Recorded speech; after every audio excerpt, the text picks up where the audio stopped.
My name is Jonathan, and today we'll be doing lab 4 part 1, which is stepper motor controller. So if you can see in the lab sheet down here, we need to produce a sequence, either clockwise or anti-clockwise, a stepping sequence of O0 followed by O2 followed by O1 followed by O3, and this will repeat if it goes clockwise. If it's anti-clockwise, the sequence will reverse in order.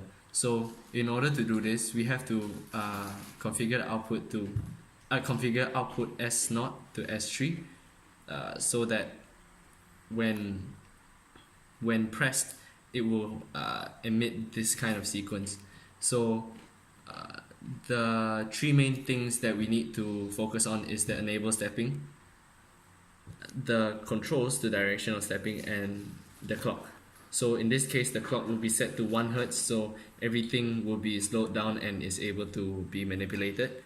So from the truth table, we can find that when both EN and CW are pressed, which is 1 1, it will go into the clockwise rotation and motion, which is the normal sequence.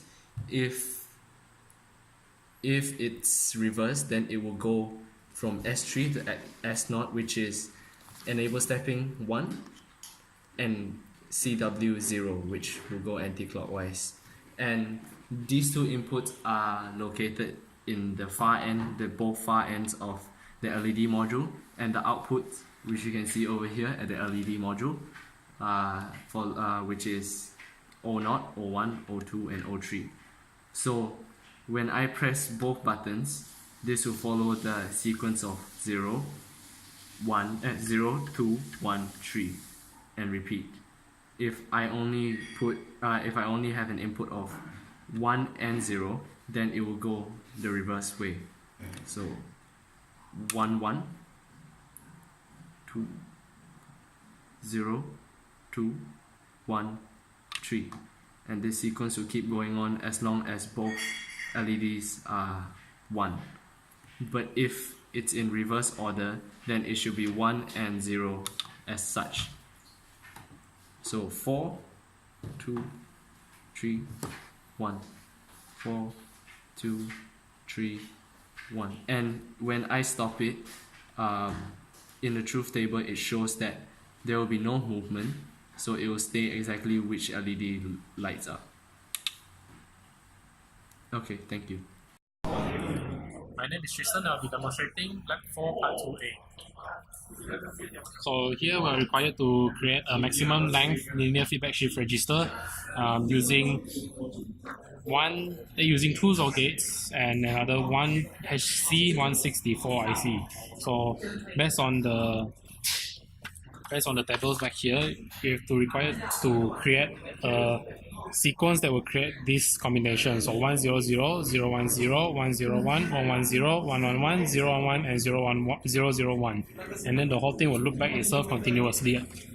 So this will be the state transitional diagram, and with that we can create a circuit. So here you can see will be the schematic diagram for the HC164 and the two XOR gates. So you can see here we have connected Q1 and Q2 to two XOR gates, and they'll be connected back to the DSA and DSB of the IC. So here we'll be incorporating a switch which will actually result in changing the state transition diagram between the 0 0 0 to this diagram here. Okay. So here you can see this is the circuit for part 2A. So as you can see here, this would be Q1, Q2, and Q3. So we'll be going in the sequence mentioned just now.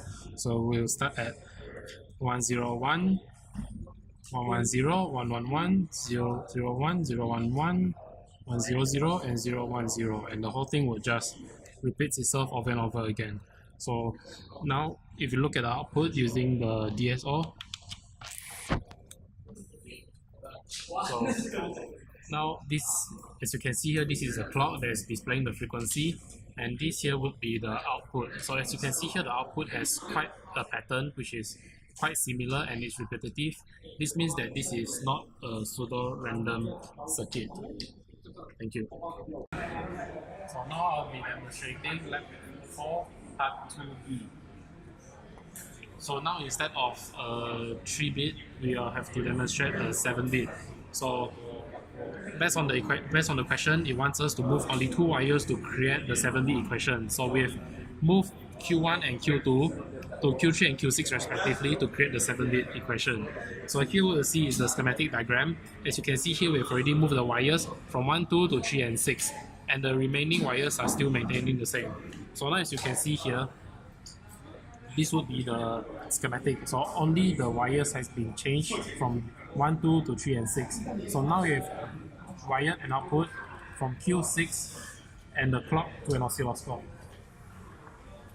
So as you can see here, with a smaller time frame, you actually cannot tell there's a specific pattern. So it's actually quite random. But when you increase the time frame to a larger one, you can tell that actually there are a few areas where you can distinctively tell that it's actually repeating. So making the pattern actually not random. So in these cases, it can be both. Thank you.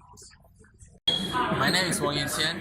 Now I'm going to discuss part 3 of lab 4 with you. So in this lab, we are required to build a 011 detector using the Muley state machine. So this is the design state machine as in the idle, F0 and F01, where idle stands for 00, F0 stands for 01, and F01 stands for 10. So this is the constructed truth table using two D flip-flops to follow the state diagram. From there, we build the K-map to determine the equations of the dA and dB, where dA is the AND gate function of input B and W, and dB is the inverter of W, and F, the final output, to detect 011 is equal to the product of A and W. This is the circuit diagram where we connect the W as the input from the output of the part 2, and using two D flip-flop to detect 011 from the last output from this circuit.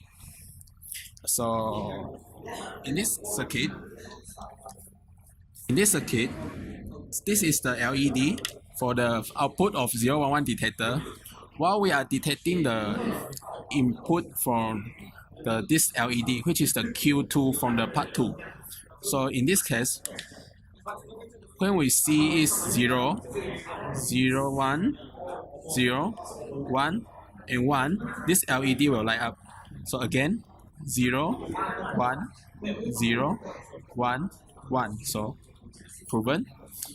It can be proven on the oscilloscope as well. You can see from here, when the output here is 0, 1, and 1, above will show 1.